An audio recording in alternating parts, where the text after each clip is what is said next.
तो भाई लोगों प्रेडिक्शन टाइम। और आज की इस वीडियो में भाई हम लोग जो है वो रेसलमेनिया 40 के नाइट 1 के सारे मैचेस की प्रेडिक्शन करने वाले हैं, उनके विनर्स और क्या कुछ सरप्राइज एलिमेंट्स अगर कुछ हो सकते हैं तो उनके बारे में बात करने वाले हैं। तो भाई सबसे पहले जो ओपनिंग मैच जो हो सकता है शो का, जहां तक मैंने आज तक मोस्टली देखा है कि अगर रेसलमेनिया में कोई 6 मैन पैक लैडर मैच होता है, इस तरीके का कोई मैच, तो वो ओपनिंग ले लेता है।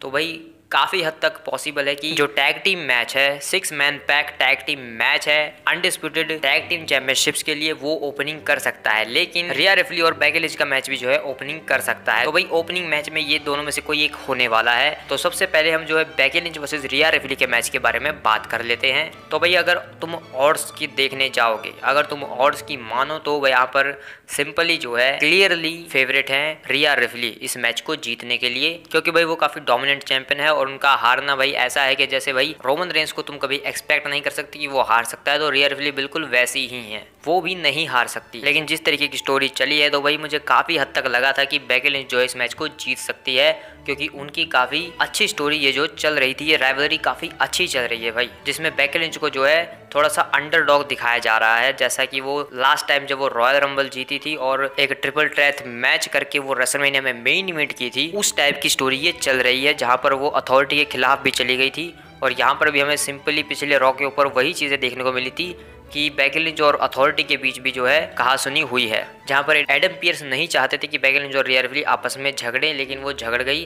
तो भाई सिंपली वही चीजें जो है रिपीट हो रही हैं आई थिंक इस बार। लेकिन उस टाइम पर बेकी लिंच के साथ पूरा सपोर्ट था, अरीना और सारे जो लोग हैं, जो ऑडियंस है, जो फैंस है, वो बेकी लिंच के साथ थे।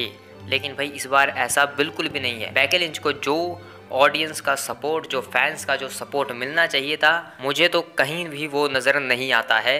क्योंकि भाई जब बेकी लिंच प्रोमोज कट करती हैं तो कई बार वो ऑडियंस की ही बेइज्जती भी कर देती हैं। वो कहते हैं कि मुझे कोई फ़र्क नहीं पड़ता इन सब से, तुम सब मामी को पसंद करते हो, मुझे कोई फ़र्क नहीं पड़ता इस चीज़ से, मैं मामी को हराऊंगी और नई चैंपियन बनूंगी। तो ऐसी चीज़ें वो वर्ड्स का इस्तेमाल करती हैं, जो दर्शाता है कि भाई बेकी लिंच जो है वो फैंस से, ऑडियंस से कनेक्ट नहीं कर पा रही हैं इस बार। तो ये एक बहुत बड़ा मेजर कारण है जिस वजह से भाई मेरी प्रेडिक्शन के अकॉर्डिंग भी यहाँ पर रिया रिप्ली मैच को जीतने वाली हैं। क्योंकि भाई जब फैंस ही सपोर्ट नहीं कर रहे तो भाई उस बंदी को जिता के क्या ही फायदा। तो भाई यहाँ पर सिंपली रिया रिप्ली इस मैच को जीत रही हैं, लेकिन मैं चाहूंगा कि बेकी लिंच जो है वो चैंपियन बने। अगर तुम मेरी साइड की बात करो तो मेरा सपोर्ट तो पूरा है भाई बेकी लिंच के साथ, लेकिन प्रेडिक्शन रिया रिप्ली के लिए है।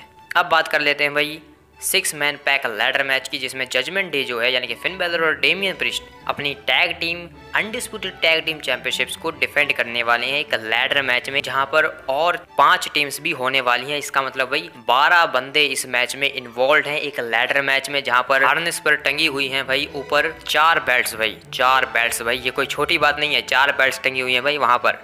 तो भाई सबसे पहले तो ये बात भाई कि ये एक परफेक्ट मैच और परफेक्ट टाइमिंग है कि इन बेल्ट्स को जो है स्प्लिट कर दिया जा सकता है, यानी कि ये दोनों बेल्ट जो है वो अलग की जा सकती हैं भाई इस मैच के ज़रिए। क्योंकि भाई 4 बेल्ट्स है और एक टीम चढ़कर चारों बेल्ट्स को उतार ले, ये काफ़ी हद तक इम्पॉसिबल जैसा चीज़ है। लेकिन अगर उतार भी लेती है, यानी कि एक स्मैकडाउन और एक रॉ वाली, तो भी शायद वो जीत सकते हैं। लेकिन जहाँ तक काफ़ी हद तक ये चांस है कि भाई यहाँ पर हमें 2 विनर्स देखने को मिल सकते हैं, जिसमें से भाई एक टीम जो है वो स्मैकडाउन की चैंपियनशिप्स को उतार ले और दूसरी टीम जो है वो रॉ की चैंपियनशिप्स को उतार ले, जिस वजह से ये टाइटल्स जो हैं वो स्प्लिट हो सकते हैं, यानी कि अलग अलग हो सकते हैं। लेकिन भाई अगर इस मैच के विनर्स की बात करो तो भाई काफ़ी हद तक पॉसिबल है कि जजमेंट डे रिटेन करने वाली है। तो अगर मेरे 2 विनर्स वाली चीज़ें सही होती है तो एक जजमेंट डे रिटेन कर लेगी और एक जो है नई चैंपियन हमें देखने को मिलेगी। और भाई यहाँ पर मैं कुछ ज़्यादा दिमाग नहीं लगाने वाला, सिंपली मेरी प्रेडिक्शन यहाँ पर ऑसम ट्रुथ के लिए है, क्योंकि भाई आर ट्रुथ ने आज तक रेसलमेनिया में एक भी मैच नहीं जीता है भाई। 20 साल से ज़्यादा है वो इस इंडस्ट्री में भाई वो बंदा, और रेसलमेनिया में उसे एक मूवमेंट नहीं मिला है आज तक भाई वो बंदा रेसलमेनिया में एक मैच नहीं जीता है। और भाई द मिज की तुम बात करो तो उन्होंने बहुत सारी विक्ट्रीज ली हुई हैं, लेकिन कभी भी उन्हें ऑडियंस की तरफ से वो रिएक्शन नहीं देखने को मिला है जो डिज़र्व करते हैं वो। तो अगर यहाँ पर ऑसम ट्रुथ जीतते हैं तो भाई उनके पास वो ऑडियंस का रिएक्शन ज़रूर आएगा जो वो डिज़र्व करते हैं। तो यहाँ पर भाई चाहे चारों बेल्ट्स उतारो या फिर स्प्लिट करो, ऑसम ट्रुथ मेरी प्रेडिक्शन के मुताबिक इस मैच को जीत रहे हैं और क्लियरली मेरे लिए वही फेवरेट हैं, मैं भी उन्हीं के साइड पर हूँ। और अगर जजमेंट डे भाई पूरी तरीके से टाइटल हार रही है तो DIY और ऑसम ट्रुथ जो है इस मैच को जीतने वाले हैं, अगर टाइटल स्प्लिट की बात है। और अगर सिर्फ एक ही टीम इस मैच को जीत रही है तो वो है भाई ऑसम ट्रुथ। और भाई इस 6 पैक टैग टीम मैच में कोई शॉकिंग चीज़ हमें देखने को मिल सकती है तो वो हो सकता है कि बिट्रेल, यानी कि ऑस्टिन थ्योरी और जो ग्रेसन वॉलर हैं वो एक दूसरे को धोखा दे सकते हैं इस मैच में, जहां से उनके रास्ते अलग हो सकते हैं और वो एक राइवलरी के अंदर इंक्लूड हो सकते हैं। क्योंकि भाई ग्रेसन वॉलर और ऑस्टिन थ्योरी फ्यूचर के तुम मिज और सीना समझ सकते हो, और सीना और मिज कभी टैग टीम में नहीं थे, वो उनकी तो भाई राइवलरी काफ़ी ज़बरदस्त चलती थी। तो अगर ये फ्यूचर के सीना और मिज हैं तो इन्हें आपस में भिड़ना चाहिए, और यहाँ से वो स्टार्ट होता हुआ नज़र आ सकता है इसी मैच से। तो भाई काफ़ी हद तक पॉसिबल है कि यहाँ पर ग्रेसन वॉलर जो है वो ऑस्टिन थ्योरी को धोखा दे देंगे और ऑस्टिन थ्योरी यहाँ से फिर एक फेस टर्न कर लेंगे। तो ये इस मैच में भाई एक शॉकिंग चीज़ देखने को मिल सकती है, जो कि मैं पर्सनली चाहूँगा कि भाई होनी चाहिए, या फिर हो सकता है कि वो रॉ आफ्टर मेनिया या फिर जो स्मैकडाउन होगी रेसलमेनिया के बाद उस पर भी हो सकता है इस मैच में, जब ये दोनों हार जाएंगे मिसअंडरस्टैंडिंग्स के चलते। तो भाई ये चीज़ तो होनी चाहिए यहाँ पर। अगले मैच की बात करते हैं तो वो है भाई सैमी ज़ेन वर्सेस गुंथर। तो भाई ये मैच शायद जब तय हुआ, जब ऑफिशियल हुआ तो सब लोग हैरान थे, क्योंकि भाई ये मैच तो हमें नहीं देखना था, क्योंकि भाई प्लान्स तो थे ब्रॉक लेसनर वर्सेस गुंथर के, लेकिन ब्रॉक लेसनर एलिगेशंस की वजह से WWE से ही बाहर हो चुके हैं। तो उसके बाद प्लान्स थे भाई, यानी कि प्लान्स तो नहीं कह सकते, उन्हें फैंस चाहते थे कि भाई चैट गेबल वर्सेस गुंथर का मैच, और चैट गेबल अपना बदला लेकर इस मैच को जीत जाए और वो नया इंटरकॉन्टिनेंटल चैंपियन बने, क्योंकि भाई उसके साथ एक काफ़ी इमोशनल स्टोरी थी। लेकिन यहाँ पर सैमी ज़ेन को घुसा दिया भाई फालतू में, लेकिन ऑडियंस सैमी ज़ेन के साथ भी है, और जिस तरीके की स्टोरी चली है तो भाई सैमी ज़ेन को ऐसा दिखाया गया है कि वो काफ़ी अंडरडॉग है, जबकि वो अंडरडॉग कभी है ही नहीं भाई। तो चाहे सैमी ज़ेन को कितना भी अंडरडॉग दिखा दे, लेकिन भाई गुंथर जिस प्रकार के डोमिनेंट चैंपियन हैं तो वो यहाँ पर सिंपली रिटेन करने वाले हैं अपनी चैंपियनशिप को, क्योंकि भाई मुझे भविष्य में ब्रॉक लेसनर वर्सेस गुंथर का मैच भी तो देखना है, और मैं चाहूँगा कि भाई चैट गेबल ही गुंथर को डिथ्रोन करे अगर करना है किसी को।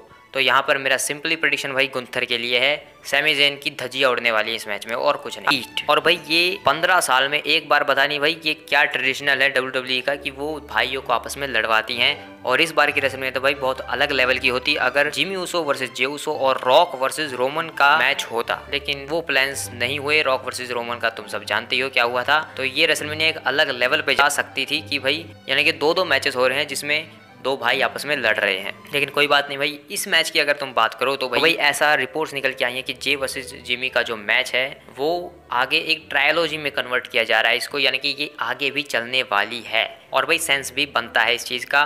तो अगर भाई ये राइवलरी आगे तक जाने वाली है तो यहाँ पर सिंपली भाई जिमी ऊसो को जीतना चाहिए, और मेरी प्रेडिक्शन यहाँ पर भाई सिंपली जिमी ऊसो के लिए है कि जिमी ऊसो इस मैच को जीत रहे हैं। ऑड्स के मुताबिक भाई जे ऊसो परफेक्टली क्लियर है इस मैच को जीतने के लिए, लेकिन मैं जिमी ऊसो को प्रेडिक्ट करता हूँ इस मैच को जीतने के लिए। लेकिन अगर तुम मेरी साइड की बात करोगे तो मैं जे ऊसो को सपोर्ट करता हूँ, यहाँ पर जे ऊसो इस मैच को जीतने चाहिए, लेकिन प्रेडिक्शन मेरी जिमी ऊसो के लिए है। अब अगले मैच की बात करते हैं भाई, जो पता नहीं कहाँ से उठाकर इन्होंने अभी डाल दिया भाई, तो क्योंकि इन सब का शो पर होना ज़रूरी था। लेकिन भाई इस मैच से एक चीज़ हो गई जो शायद नहीं होनी चाहिए थी भाई। जब अगर WWE खुद ही इन टाइटल्स को रिलेवेंट नहीं दिखाएगी तो ऑडियंस कहाँ से उसको ज़रूरी समझेगी। मैं बात कर रहा हूँ भाई वुमेन्स टैग टीम चैंपियनशिप्स की, वो डिफेंड ही नहीं हो रही है भाई रेसलमेनिया 40 में।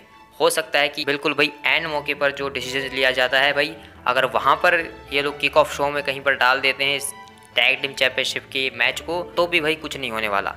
अब WWE भाई खुद ही इस चीज़ को नहीं बड़ा बना रही है, तो फिर भाई फैंस क्या ही समझेंगे। तो भाई चैंपियनशिप्स डिफेंड तो नहीं हो रही, लेकिन हमारी जो वुमेन्स टैग टीम चैंपियंस है वो डकोटा काय के साथ मिलकर यानी कि डैमेज कंट्रोल लड़ने वाली है एक 6 वुमेन टैग टीम मैच में जेड कारगिल, नायोमी और बियांका ब्लेयर के अगेंस्ट। तो भाई अगर तुम इसे ध्यान से देखोगे तो भाई क्लियरली यहाँ पर नज़र आ रहा है कि ये मैच भाई कोई सिंपल मैच नहीं है, ये एक्चुअल में भाई ब्लैक वर्सेस वाइट का मैच है। क्योंकि भाई वहाँ पर ऐसी चीज़ें हैं कि भाई वहाँ पर ब्लैक और वाइट को थोड़ा सा भाई रंग में भेदभाव किया जाता है। तो भाई ये उस तरीके से भी तुम इस चीज़ को देखोगे तो तुम्हें समझ आ जाएगा कि ये उसी तरीके से है। तो यहाँ पर भाई सिंपली ये चीज़ है कि जब भी ऐसे मैचेस या ऐसा कुछ होता है तो ब्लैक वालों के ऊपर ज़्यादा फोकस होता है।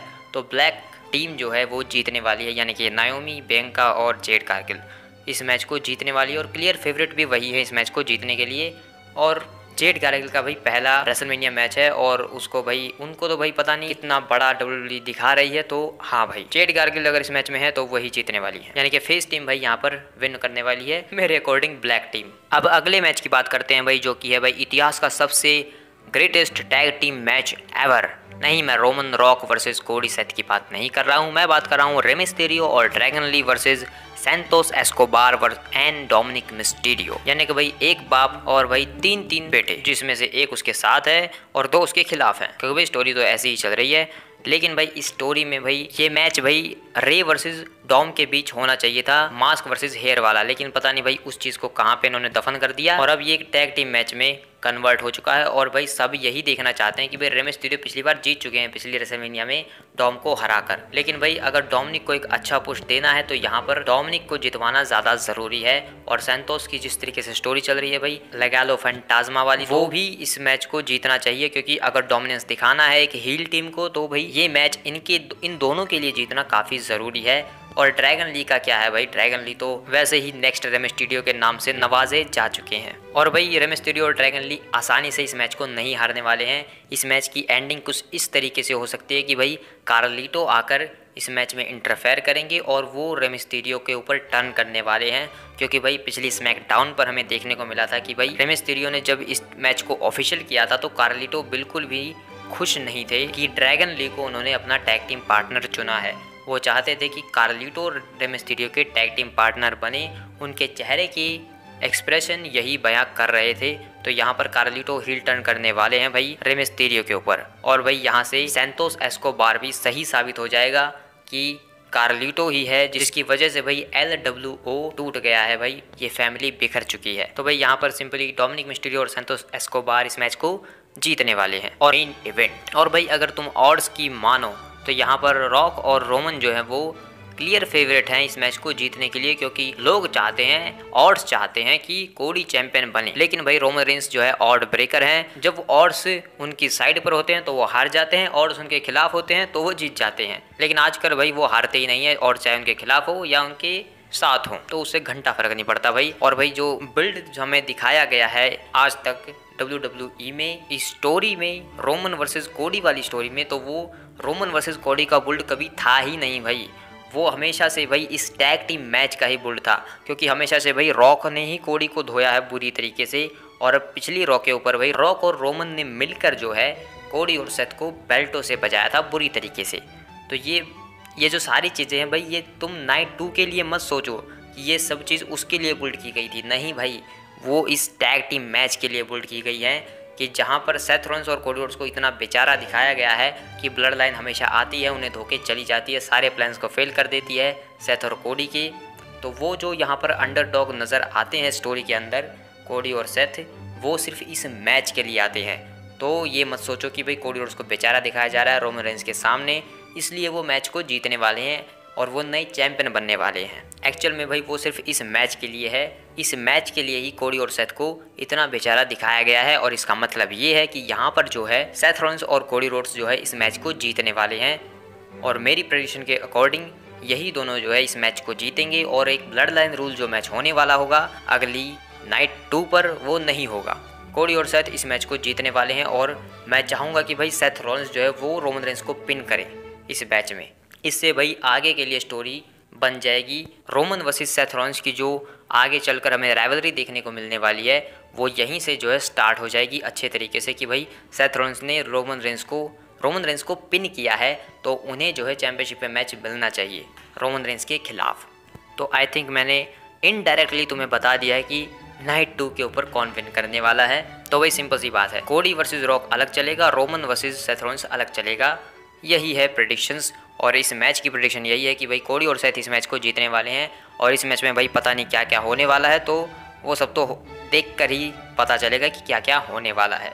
लेकिन विनर की बात यही है भाई कि कोडी रोड्स और सेथ रॉलिंस जो इस मैच को जीतने वाले हैं, और भाई रॉक और रोमन भी जीत सकते हैं अगर सोचते हो। लेकिन मेरी प्रेडिक्शन यहाँ पर सिर्फ और सिर्फ कोडी और सेथ के लिए ही है, क्योंकि भाई मैं नहीं चाहता हूँ कि रोमन रेंस अगले मैच में हार जाएं, क्योंकि अगर यहाँ पर वो जीतते हैं तो काफ़ी ज़्यादा चांसेस हैं कि अगले मैच में फिर रोमन रेंस हार सकते हैं।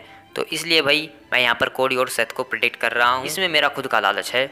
और भाई अगर तुम नाइट 1 के ऊपर जो रिटर्न्स और सरप्राइज एलिमेंट्स हमें देखने को मिल सकते हैं, तो भाई अगर तुम कुछ ज़्यादा ही वाइल्ड सोचने जाओ तो रिटर्न्स ये काफ़ी हद तक इम्पॉसिबल है कि भाई ब्रॉक लेसनर आए नाइट 1 पर गुंथर वाले मैच में इंटरफेयर करने के लिए, ताकि गुंथर वर्सेस ब्रॉक लेसनर को आगे के लिए सेटअप किया जा सके लेकिन ऐसा होना भाई काफ़ी हद तक इम्पॉसिबल जैसी चीज़ें हैं। तो अगर हो जाती है तो काफ़ी मज़ा है, लेकिन अगर तुम रिटर्न्स की बात करो तो मैं बस यही कहूँगा कि छोड़ दो भाई रिटर्न्स के बारे में सोचना, क्योंकि भाई ये ट्रिपल एच का एरा है, यहाँ पर रिटर्न्स जो है कभी होते ही नहीं है भाई आजकल। क्योंकि भाई रॉयल रंबल के लिए भाई पता नहीं क्या क्या रिटर्न्स हो सकते थे भाई वहाँ पर, लेकिन नहीं करवाए गए।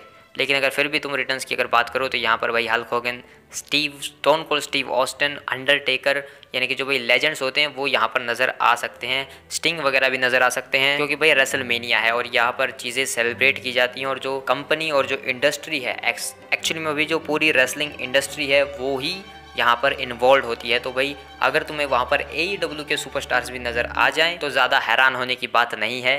ये पूरी रेसलिंग इंडस्ट्री का सबसे बेहतरीन शो है, रेसलमेनिया है। और रेसलमेनिया एक त्यौहार की तरह है रेसलिंग इंडस्ट्री में, जहाँ पर सभी लोग इनवाइटेड होते हैं, चाहे वो कहीं से भी बिलोंग करते हों, AEW, Japan wrestling, TNA, UFC etcetera भाई कहीं से। तो वो भी यहाँ पर जो है तुम्हें ऑफ कैमरा नज़र आ सकते हैं। ऑन स्क्रीन पर अगर तुम कहोगे तो भाई अंडरटेकर, हल्क होगन और जो स्टिंग है और भाई जो हॉल ऑफ फेमर्स जो भी होंगे भाई पुराने लेजेंड्स, वो हमें नज़र आ सकते हैं। ऊपर से भाई जो हॉलीवुड सेलिब्रिटीज़ आते हैं तो वो आकर गाना वाना गाएंगे और चले जाएंगे, जिनसे हमें कोई लेना देना नहीं है। हमें सिर्फ मैचेस से लेना देना था और उनकी प्रेडिक्शन मैंने कर दी। तो भाई यही थी नाइट 1 की प्रेडिक्शंस, और नाइट 2 की प्रेडिक्शन वीडियो भी आ जाएगी, तो चैनल को सब्सक्राइब कर लो। मिलते हैं अगली प्रेडिक्शन वीडियो में, तब तक के लिए बाय बाय।